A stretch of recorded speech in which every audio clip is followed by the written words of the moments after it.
नमस्कार दोस्तों।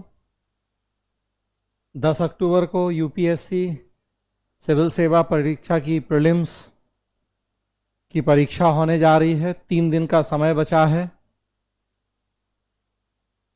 मुझे लगा कि छोटी छोटी सी किंतु बड़ी महत्वपूर्ण कुछ बातें हैं मेरे दिमाग में, जो मैं आपको बहुत संक्षेप में चर्चा करूं। इस समय कुछ भी नई जानकारी, नए ज्ञान देने का समय नहीं है ये। हाँ, लेकिन अब तक का जो हमारा अनुभव है उसके आधार पर बहुत छोटी छोटी सी किंतु बहुत महत्वपूर्ण बातें जो मुझे लगा कि मैं आपके साथ शेयर करूं, तो इसलिए बहुत एक छोटा सा बस ये 5-7 मिनट का वीडियो होगा। आपके लिए बहुत ज़रूरी बातें होंगी। उम्मीद करता हूं कि ये बातें जान के 10 तारीख की परीक्षा में आपको ज़रूर कुछ मदद मिलेगी। हो सकता है कुछ बातें आप पहले से जानते हो, लेकिन अगर नहीं जानते हैं तो इस वीडियो के माध्यम से उन बातों को जानें। फ्रेंड्स, बहुत छोटा सा वीडियो है, तो चाहूँगा अंत तक इस वीडियो को ज़रूर देखें आप और सीखें, और 10 तारीख की जो सिविल सेवा परीक्षा में आप शामिल होने जा रहे हैं तो मेरे अनुभव का कुछ फ़ायदा उठाएं। फ्रेंड्स, सबसे पहली बात है कि बायोलॉजिकल क्लॉक को या जैविक घड़ी को फॉलो करें। जैविक घड़ी या बायोलॉजिकल क्लॉक का मतलब होता है कि सोने के समय सोएं, पढ़ने के समय पढ़ें, उठने के समय उठें। मतलब एक प्रकृति के अनुसार जब जिस चीज़ का जो समय तय है वो करें। अब तक आप जो भी करते रहे हैं, 3 दिन का समय अभी आपके पास है, तो मेरी सलाह है कि इन 3 दिनों में ज़रूर प्रकृति के अनुसार चलें। सोने के समय सोएं, पढ़ने के समय पढ़ें, 10 बजे 11 बजे सोएं, जो भी 6 बजे 5 बजे उठने का समय है उठें, पढ़ने के समय पढ़ें। और स्पेशली 10 अक्टूबर को जिस समय परीक्षा होनी है 9:30 से 11:30 और 2:30 से 4:30, मेरी सलाह है कि उस समय ज़रूर पढ़ें।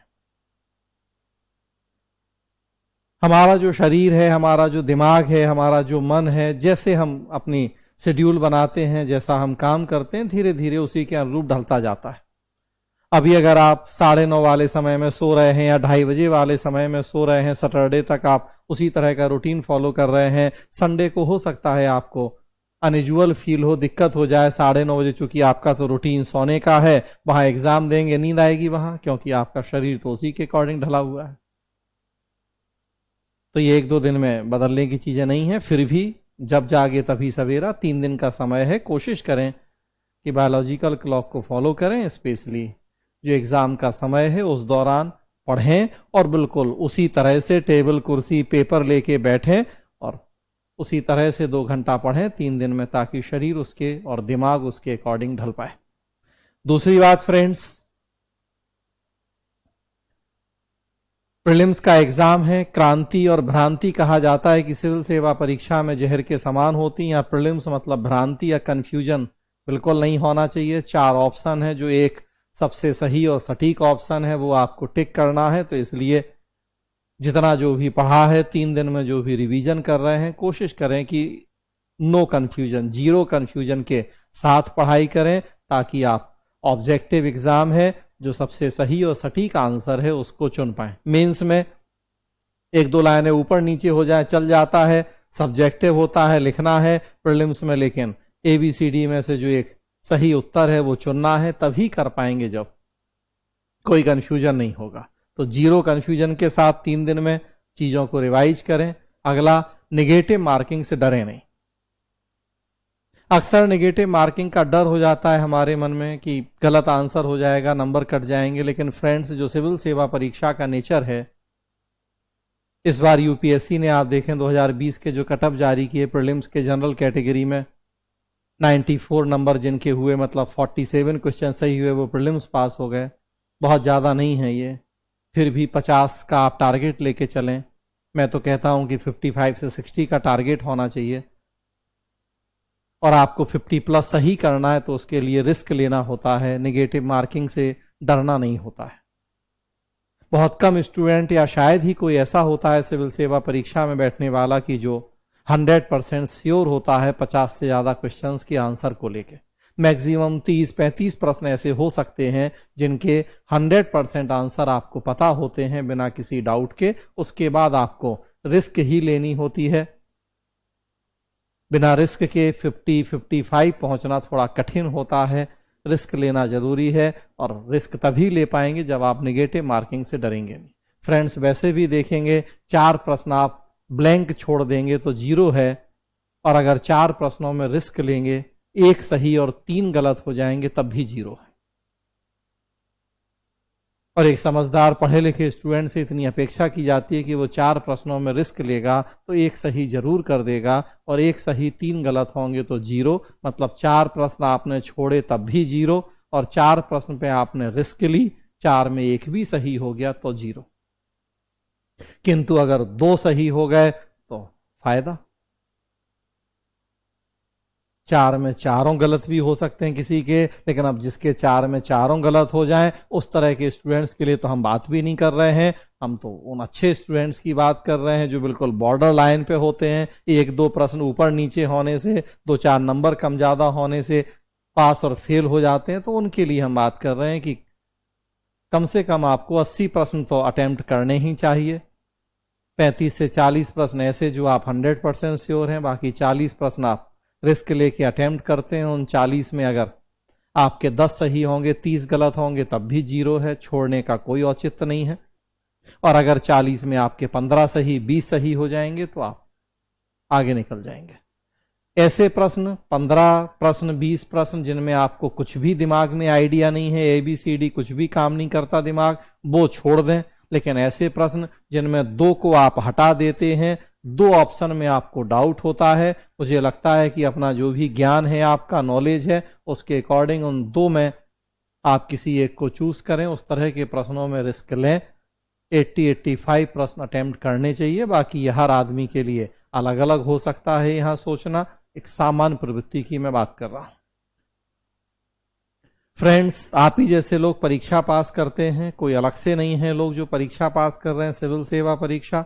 आप में वो क्षमता है कि आप परीक्षा पास करें। हमेशा अपनी उस क्षमता पे भरोसा करें, अपने आप को मोटिवेट करते रहें। 3 दिन का समय है, बिल्कुल नेगेटिव विचार दिमाग में नहीं आने दें। ये नहीं सोचें कि आप परीक्षा पास नहीं कर पाएंगे, जरूर कर पाएंगे। आप जैसे लोग ही परीक्षा पास करते हैं। मरो, करो या मरो, डू और डाई। 3 दिन का जो समय है, बिल्कुल उस रणनीति पे चलें, अपना बेस्ट दें और एग्जाम हॉल में बेस्ट परफॉर्मेंस करें। जरूर प्रीलिम्स की परीक्षा पास करेंगे।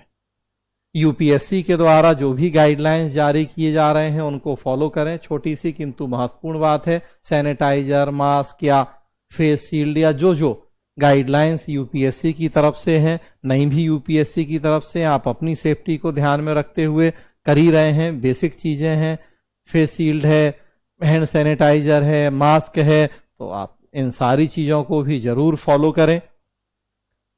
एग्जाम हॉल की जब बात की जाए, एग्जाम हॉल में जो प्रश्न आते हैं बहुत ध्यान पूर्वक उन प्रश्नों को पढ़ें। Cautious reading.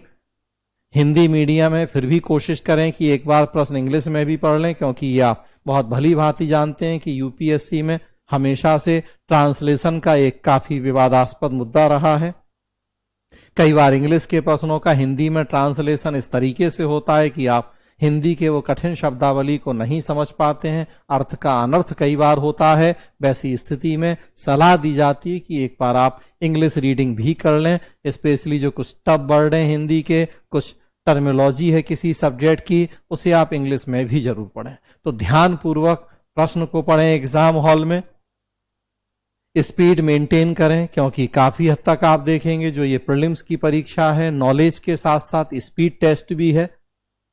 जीएस में 2 घंटे में 100 प्रश्न हल करने हैं, मतलब ऑन एन एवरेज 1-1.25 मिनट में 1 प्रश्न। उसी तरह से सीसेट में 80 प्रश्न करने हैं आपको 2 घंटे में। और अक्सर बहुत सारे स्टूडेंट के साथ ये समस्या होती है कि वो 2 घंटे में पूरा प्रश्न पत्र हल नहीं कर पाते हैं। शुरू से ही इस बात को ध्यान रखें कि स्पीड मेंटेन होती रहे।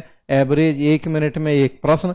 कई प्रश्न ऐसे हैं आसान हैं, 20 सेकंड 30 सेकंड में हो जाएंगे। कई प्रश्न ऐसे हैं जो थोड़ा टफ हैं, 1.5 मिनट लग जाएगा। ऑन एन एवरेज 1 मिनट 1 प्रश्न के लिए। तो शुरू से ही इस बात को दिमाग में रखें, स्पीड मेंटेन करते रहें। हिम्मत नहीं हारें। बार बार कह रहा हूं, आप ही जैसे लोग परीक्षा पास करते हैं, हिम्मत नहीं हारें। प्रश्न पत्र जब आपके सामने आएगा, 1 नंबर प्रश्न से आप पढ़ना शुरू करेंगे। हो सकता है कि 1 नंबर प्रश्न का जवाब नहीं पता हो, 2 नंबर पढ़ें, हो सकता है उसमें भी आपको जवाब नहीं आ रहा हो। घबराएं बिल्कुल नहीं, आगे बढ़ जाएं, 1 की जगह 21 पे आ जाएं, वहां पढ़ना शुरू करें। हो सकता है वो आपका पसंदीदा सेक्शन हो, आपको उस सेक्शन के प्रश्न आ रहे हो। 1 नंबर से साइंस शुरू हुआ, थोड़ा दिक्कत है, कोई बात नहीं, आप 21 पे आ जाएं। हो सकता है वो पॉलिटी हो, हिस्ट्री हो, आपका पसंदीदा सेक्शन, वो आपको आता हो, पहले उसको कर लें। कॉन्फिडेंस बिल्ड होगा, अपने ऊपर भरोसा रहेगा, हिम्मत नहीं टूटेगी। 21 पढ़ा, लग रहा अरे इसमें भी दिक्कत है, कोई नहीं, और जंप लगाएं, आगे बढ़ जाएं, 41 पे पहुंच जाएं, वहां देखें, 61 पे पहुंच जाएं, वहां देखें। तो ऐसा नहीं है कि आपको 1 से ही शुरू करके 100 तक पहुंचना है। आप 21 से शुरू करके 100 तक पहुंचे, फिर 1 से लेके 20 तक आ जाएं, आप 41 से शुरू कर लें। आप कहने का मतलब कि 10, 20, 30 जो भी ऐसा लग रहा है, तो थोड़ा आप उस तरह से भी पेपर सॉल्व कर सकते हैं। तो ये बिल्कुल आवश्यक नहीं होता है कि 1 से ही आगे बढ़ें। शुरू के 5 प्रश्न 10 प्रश्न नहीं बने, उतने में ही हतोत्साहित हो गए आप, सारा मोटिवेशन, सारी हिम्मत जवाब दे गई, और बाकी प्रश्न आप जानते थे, आपके पसंदीदा सेक्शंस के प्रश्न थे, लेकिन जब तक वहां पहुंचते तब तक आपका पूरा मनोबल ही डाउन हो गया। इस तरह की समस्या ना हो तो आप शुरू में पेपर शुरू करें, पढ़ें, 2-5 प्रश्न अगर आपको लग रहा है कि नहीं दिक्कत हो रही है, बिल्कुल घबराएं नहीं, तुरंत आगे बढ़ जाएं। 10-20 प्रश्नों का जंप लगाएं और फिर देखें, नहीं तो फिर 10-20 प्रश्नों का जंप लगा के देखें, और जो ये टफ प्रश्न लग रहे हैं इन्हें बात के लिए रखें। जो आपके मजबूत सेक्शन है, हर स्टूडेंट के कई मजबूत सेक्शन है, वो पहले कर लेंगे, हिम्मत नहीं टूटेगी इससे। तो 1, 21, 41, 61 फॉर्मूला, जो भी इस तरह के फॉर्मूले यूज करें। बबल भरने को लेके आपके मन में डाउट होता है कि बबल कैसे भरें, एक एक प्रश्न हल करते जाएं, बबल भरते जाएं, या पूरे प्रश्न एक साथ कर लें, लास्ट में बबल भरें, या हर आदमी के लिए अलग अलग हो सकता है। मैं जब परीक्षा देता था, मैं तो हाथ के हाथ बबल भरता जाता था। लास्ट में बबल भरने में कई बार ये होता है कि लास्ट के 5 मिनट 10 मिनट बचे हैं, थोड़ा घबराहट भागदौड़ हो जाती है, और उसमें कई बार बबल ऊपर नीचे होने से सबकी आधारा बराबर हो जाता है, रिस्क ज्यादा रहती है। एक एक भरने में कई बार लगता है कि थोड़ा समय वेस्ट हो रहा है, बार बार प्रश्न पढ़ो, आंसर, फिर बबल, तो वो दिक्कत होती है। हमारे अकॉर्डिंग आप ऐसा कर सकते हैं कि 5-5 प्रश्नों का एक कोटा बना लें। 1 से 5 प्रश्न आपने पढ़े, जितने आ रहे हैं उतने बबल भर दिए, फिर 6 से 10 कर लिया आपने, फिर 11 से 15 कर लिया आपने। तो इस तरह से 5 या 10 प्रश्न का एक आप सेक्शन करके उस तरह से फिर कर सकते हैं बबल। ना एक एक प्रश्न का बबल, ना पूरे 100 को लास्ट में, बल्कि आप इस तरह से कर सकते हैं कि 5-5, 7-7, 10-10 प्रश्नों का एक एक सेक्शन, उतना हल करते जाएं और फिर उनके उतने बबल भरते जाएं। उससे भी आपको कॉन्फिडेंस बना रहेगा, घबराएंगे डरेंगे नहीं, लास्ट के लिए टेंशन नहीं रहेगा कोई। ऑड आउट थ्योरी एक बड़ी महत्वपूर्ण थ्योरी होती है प्रीलिम्स में। कई बार कौन सा आंसर है ये नहीं पता, लेकिन कौन सा आंसर नहीं है ये पता होता है। तो कोई बात नहीं, 4 ऑप्शन दिए हैं, कौन सा सही है वो नहीं पता, लेकिन कौन सा नहीं है या कौन सा एकदम गलत है ये पता है। ऑड आउट थ्योरी कहा जाता है इसे। इस थ्योरी को फॉलो करें। जो लग रहा है कि ABCD D तो एकदम नहीं हो सकता है, इसका अलग कर दें, 3 बचे। अब उनमें देखें कि क्या हो सकता है, नहीं B भी बिल्कुल नहीं हो सकता, अलग कर दें, 2 बचे। कई बार कई प्रश्नों में आप इस थ्योरी को भी इस्तेमाल कर सकते हैं और सही आंसर तक पहुंच सकते हैं, नजदीक पहुंच सकते हैं आंसर के। कई बार प्रश्न पत्र में ही ऐसे प्रश्न होते हैं कि एक प्रश्न का आंसर किसी दूसरे प्रश्न में छुपा होता है। तो थोड़ा सा इन सब बातों को भी ध्यान में रखें, स्मार्टनेस दिखाएं। मैंने तो हमेशा जब एग्जाम दिया, कई प्रश्नों में ऐसा हुआ कि एक प्रश्न का आंसर दूसरे प्रश्न में ही कई बार मिल जाता है, छुपा होता है वो। तो स्मार्टनेस का भी एग्जाम है ये। डरना बिल्कुल नहीं है, बार बार कह रहा हूं, कूल रहें, ये सोच के जाएं कि हमारे लिए खोने के लिए कुछ नहीं है, बस पाना ही है। हम ही जैसे लोग परीक्षा पास करते हैं, जितना डरेंगे, जितना टेंशन लेंगे, ह्यूमन एरर होने की आशंका उतनी ज्यादा होगी। ह्यूमन एरर, मानवीय भूल, मतलब जानते हुए भी प्रश्न गलत कर देना। तो कभी भी अपने ऊपर प्रेशर हावी नहीं होने दें, कूल रहें, ध्यान से प्रश्न पढ़ें और फिर जवाब दें, और लास्ट बात फ्रेंड्स, एग्जाम हॉल में जाएं तो जीतने के भाव के साथ जाएं। आज से ही मैंने कहा, निगेटिव विचार तो एकदम मन में नहीं आने चाहिए। ये नहीं सोचना है कि हम पास नहीं करेंगे, तो ये सोचना है हम पास कैसे नहीं करेंगे। हम जरूर पास करेंगे, हम एकदम तोड़ के, हम एकदम फोड़ के आएंगे 10 अक्टूबर को, और हम तो पास करेंगे ही। हमारे लिए तो एक सीट सुरक्षित है ही, बाकी लोग अपना जाने। तो इस एटीट्यूड, इस सोच के साथ जाना है।